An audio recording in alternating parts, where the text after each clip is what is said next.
தீர்ப்பு அளிக்கப்பட்டிருப்பதாகவும் தற்போது உச்சநீதிமன்றம் கண்டனம் தெரிவித்திருக்கிறது. இந்த வழக்கை, அதாவது மதுரை கிளை இந்த வழக்கை விசாரிக்கலாம். கரூர்ல சம்பவம் நடைபெற்றது. எனவே அந்த ஒரு ஜூரி செக்ஷன்ல இந்த வழக்கை மதுரை உயர்நீதிமன்ற கிளை விசாரிக்கலாம். ஆனால் சென்னை உயர்நீதிமன்றம் இந்த வழக்கை விசாரித்ததற்கான தலைமை நீதிபதியினுடைய அறிவுறுத்தல் இன்றி இந்த வழக்கை விசாரித்ததற்கான கண்டனத்தையும் தற்போது உச்சநீதிமன்றம் பதிவு செய்திருப்பதை நாம் அண்மை செய்தியாக பார்க்கிறோம். கரூர் கூட்ட நெரிசலில் சிக்கி 41 பேர் உயிரிழந்த சம்பவம் என்பது நாடு முழுவதும் பெரும் அதிர்வலைகளை ஏற்படுத்திய ஒரு சம்பவம். இந்த சம்பவத்தில் பல்வேறு தரப்பினரது பார்வைகளும் தொடர்ந்து முன்வைக்கப்பட்டு வந்த நிலையில் ஓய்வு பெற்ற உச்சநீதிமன்ற நீதிபதி அஜய் ரஸ்தோகி தலைமையில் அவருடைய மேற்பார்வையில் இந்த சிபிஐ விசாரணை நடைபெறும் என்று உச்சநீதிமன்றம் தீர்ப்பளித்திருக்கிறது. அதே நேரத்தில் சென்னை உயர்நீதிமன்றத்தில் தாக்கல் செய்யப்பட்ட மனு என்பது அரசியல் கட்சிகள் நடத்தக்கூடிய கூட்டங்களுக்கான வழிகாட்டு நெறிமுறைகள், நிலையான வழிகாட்டு நெறிமுறைகள் அமைக்கப்பட வேண்டும் என்கிற கோரிக்கையை முன்வைத்து தாக்கல் செய்யப்பட்ட மனுக்களில்தான் பல்வேறு கேள்விகளை நீதிபதி செந்தில்குமார் எழுப்பியிருந்தார். இந்த குறிப்பிட்ட தாவேக தலைவர் விஜயனுடைய பரப்புரை வாகனம் மோதி பல விபத்துக்கள் நடைபெற்றிருக்கிறது. அது தொடர்பாக ஏன் வழக்கு பதிவு செய்யவில்லை, அவருடைய பரப்புரை வாகனத்தை ஏன் பறிமுதல் செய்யவில்லை என்பது தொடர்பான பல கேள்விகளை சென்னை உயர்நீதிமன்றம் எழுப்பியிருந்தது. தற்போது அதைத்தான் கேள்விக்கு உள்ளாக்கி இருக்கிறார்கள். அதே நேரத்தில் தற்போது தமிழ்நாடு அரசு தரப்பிலிருந்தும் சில முறையீடுகள் வைக்கப்பட்டு வருகின்றன. பாதிக்கப்பட்டவர்களுக்கு தெரியாமலேயே இந்த மனுக்கள் தாக்கல் செய்யப்பட்டிருக்கிறது என்றும் கூறப்பட்டிருக்கிறது. இது உண்மையாக இருக்கும் பட்சத்தில் நாங்கள் கவனத்தில் எடுத்துக்கொள்கிறோம் என்று உச்சநீதிமன்ற நீதிபதிகள் தெரிவித்திருக்கிறார்கள்.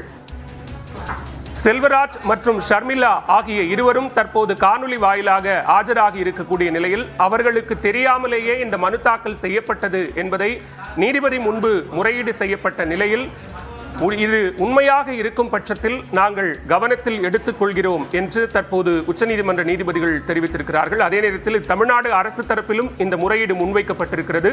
மனுதாரர்களுக்கு தெரியாமலேயே இந்த மனுக்கள் தவறாக தற்போது பதியப்பட்டிருக்கிறது என்கிற முறையீட்டையும் தமிழ்நாடு அரசின் தரப்பில் உச்சநீதிமன்ற நீதிபதிகள் முன்பு வைக்கப்பட்டிருக்கிறது.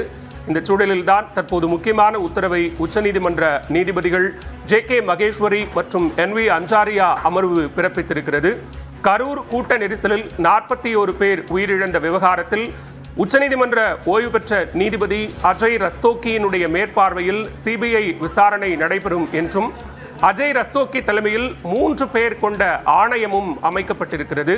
அந்த 3 பேர் ஐபிஎஸ் அதிகாரிகள் உட்பட 3 பேர் அந்த குழுவில் இடம்பெற்றிருப்பார்கள் என்றும் அவர்களுடைய மேற்பார்வையில் இந்த விசாரணை நடைபெறும் என்றும் கூறப்பட்டிருக்கிறது. அதே நேரத்தில் உச்சநீதிமன்றத்தினுடைய அமைக்கப்பட்டிருக்கக்கூடிய அந்த ஓய்வு பெற்ற நீதிபதியினுடைய தலைமையிலான குழு விரைவில் அறிக்கை தாக்கல் செய்ய வேண்டும் என்கிற ஒன்றையும் உச்சநீதிமன்ற நீதிபதிகள் பிறப்பித்திருக்கிறார்கள். நம்மோடு தொலைபேசி வாயிலாக இணைகிறார் மூத்த வழக்கறிஞர் திரு கே.எம். விஜயன் அவர்கள். சார் வணக்கம். சிபிஐ விசாரணைக்கு உத்தரவு பிறப்பித்து, அதுவும் ஓய்வு பெற்ற உச்சநீதிமன்ற நீதிபதி மேற்பார்வையில் சிபிஐ விசாரணை நடக்கணும் அப்படின்னு உச்சநீதிமன்றம் தீர்ப்பளித்திருக்கிறது. எப்படி பார்க்கிறீங்க? நான் இதை சட்ட ரீதியா ஒரு முரணாக தான் பார்க்கிறேன். ஏன்னாக்கா இந்த வழக்குல 2 விஷயம் முக்கியமா தெரியணும். அதாவது ஒரு வழக்கை விசாரிக்கிறதுக்கு ஒரு ஆய்வாளரா இருக்கலாம், இல்ல அந்த ஆய்வாளர் இல்லாம ஸ்பெஷல் இன்வெஸ்டிகேஷன் டீம் இருக்கலாம். ஏன்னா it's a very broad based வழக்கு. அந்த ஸ்பெஷல் இன்வெஸ்டிகேஷன் டீம் செந்தில்குமாரனுடைய தலையீடு இல்லாம அரசாங்கமே அப்பாயிண்ட் பண்ணியிருக்க முடியும். ஏன்னா அரசியலமைப்பு சட்டத்துல 2வது பட்டியல்ல 1வது வரிசையில் இருக்கிற பப்ளிக் ஆர்டர்ங்கிறது தான் இது வருது. அது முழுக்க முழுக்க மாநில அரசினுடைய சுதந்திரமான செயல்படக்கூடிய ஒரு சட்ட பிரிவு. அதனால நான் என்ன கேட்டீங்கன்னாக்கா என்ன நான் சொல்லுவேன்னா, ஃபர்ஸ்ட் சிபிஐக்கு போகணுங்கிற ஒரு விஷயம், அந்த எஸ்ஐடி இன்னும் அவங்களுடைய விசாரணையை கூட தொடங்கல. ஒரு விசாரணை தொடங்கி அது போயிட்டு இருக்கும்போது தப்பா போகுது அப்படின்னா மாத்துறது வேற. அப்புறம் 2வது ஒரு விஷயம் இருக்கு. இல்ல சிபிஐ கேட்கறது ஒரு ஃபண்டமெண்டல் ரைட்னு ஒரு அப்சர்வேஷன் நான் அந்த கேஸ் நடக்கும்போது கேட்டேன்.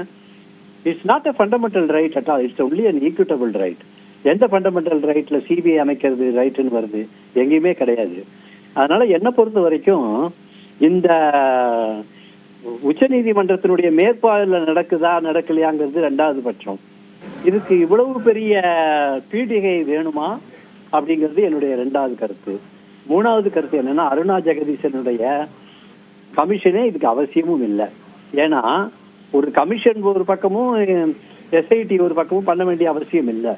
அதனால சில அருணா ஜெகதீசன் இதுவும் அல்லது செந்தில்குமாரனுடைய தீர்ப்பும் தீர்ப்புல தப்பு இல்லை, பட் அது அவசியமே இல்லை. அரசாங்கத்துக்கே அது உரிமை இருக்குது ஒரு வழக்கை ஒருத்தர் விசாரிக்கணுமா இல்ல டீம் விசாரிக்கணுமான்னு சொல்றதுக்கு. அதனால அதெல்லாம் அரசாங்கத்தினுடைய சட்ட பெரிய கான்ஸ்டிடியூஷனல் ரைட்டுக்குள்ளதான் வருது, தமிழக அரசினுடைய கான்ஸ்டிடியூஷனல் ரைட்ல. அதனால என்ன பொறுத்த வரைக்கும் இந்த தீர்ப்பு சட்டப்படி ஏற்புடையது அல்ல. இப்போ தமிழ்நாடு அரசு தரப்பு இதுல முன்வைத்த வாதங்கள், ஏன்னா பாதிக்கப்பட்ட 2 நபர்கள்ல இந்த சிபிஐ விசாரணை கோரியவர்கள், நாங்கள் இந்த மனுக்களையே தாக்கல் செய்யல, எங்களுடைய பெயர்கள் தவறாக பயன்படுத்தப்பட்டிருக்கு அப்படிங்கிறதையும் நீதிபதி முன்பு முறையிட்டு இருக்கிறாங்க. அதுல உண்மை இருக்கும் பட்சத்தில் நாங்கள் கவனத்தில் எடுத்துக் கொள்கிறோம் அப்படின்னு நீதிபதிகள் சொல்லியிருக்காங்க. அது ஏதாவது தாக்கத்தை ஏற்படுத்துமா இல்லையான்னு நமக்கு தெரியாது. இன்னும் அந்த ஒரு விஷயத்துல இன்னும் பதிலே வரல. அந்த மாதிரி ஒரு அது கேஸ் போட்டவனே கிட்ட பொய்யா வாங்கிட்டாங்கன்னு சொல்ற ஒரு விஷயம் இருக்குல்ல. சில பேர் என்ன சொல்றாங்க, அது இன்னும் அவங்களுடைய பரிசீலனைக்கு வரலன்றாங்க. இப்ப நீங்க சொல்றீங்க பரிசீலனைக்கு வரும்போது நாங்க அதை பத்தி பார்ப்போம்னு சொல்றாங்கன்னு. என்னை பொறுத்த வரைக்கும் இது மச் அடோ அபவுட் நத்திங்னு ஷேக்ஸ்பியர் ஒரு வார்த்தை சொல்லுவாரு. இட்ஸ் மச் அடோ அபவுட் நத்திங் அப்படின்னு நான் ஃபீல் பண்றேன். மிக்க நன்றி திரு கே. விஜயன், இணைப்பில் கருத்துக்களை பகிர்ந்து கொண்டமைக்கு. நம்மோடு தொலைபேசி வாயிலாக இணைந்திருக்கிறார் மூத்த பத்திரிகையாளர் திரு இம்ரான் உல்லா அவர்கள். சார் வணக்கம். உச்சநீதிமன்றம் வழங்கி இருக்கக்கூடிய இந்த தீர்ப்பு, சிபிஐ விசாரணை கோரி தாக்கல் செய்யப்பட்ட மனுக்கள், அதே நேரத்தில் ஓய்வு பெற்ற உச்சநீதிமன்ற நீதிபதி தலைமையில் எஸ்ஐடி கோரினாங்க. இப்போ ஓய்வு பெற்ற உச்சநீதிமன்ற நீதிபதியினுடைய மேற்பார்வையில் சிபிஐ விசாரணை நடைபெறும் அப்படிங்கிற ஒரு உத்தரவை பிறப்பித்திருக்கிறாங்க. இதற்கு முன்னதாக இந்த மாதிரியான உத்தரவு பிறப்பிக்கப்பட்டிருக்கா?